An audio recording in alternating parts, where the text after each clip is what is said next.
വയനാട് കള്ളാടിയിൽ തുരങ്കപാത നിർമ്മാണം നടക്കുന്നതിന് സമീപം മണ്ണിടിച്ചിലുണ്ടായ പ്രദേശം ഇന്ന് വിദഗ്ധ സമിതി സന്ദർശിക്കും.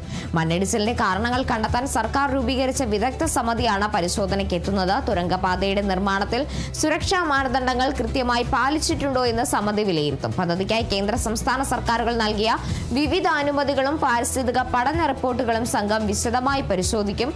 ഭൗമശാസ്ത്രജ്ഞർ, പരിസ്ഥിതി വിദഗ്ധർ, സർക്കാർ പ്രതിനിധികൾ എന്നിവരടങ്ങുന്നതാണ് ഈ സമിതി. ഒരു മാസത്തിനകം അന്വേഷണ റിപ്പോർട്ട് സമർപ്പിക്കാനാണ് സർക്കാർ നിർദ്ദേശിച്ചിരിക്കുന്നത്. നിലവിൽ നിർത്തിവച്ചിരിക്കുന്ന ആനക്കാമ്പുയിൽ കള്ളാടി തുരങ്കപാത പദ്ധതിയുമായി മുന്നോട്ടു പോകണോ എന്ന കാര്യം ഈ റിപ്പോർട്ടിന്റെ അടിസ്ഥാനത്തിലായിരിക്കും സർക്കാർ തീരുമാനിക്കുക. വയനാട് MP പ്രിയങ്ക ഗാന്ധി നാളെ കള്ളാടിയിലെത്തും. മണ്ണിടിച്ചിലിൽ പരിക്കേറ്റവരെയും കുടുംബങ്ങളെയും സന്ദർശിക്കും.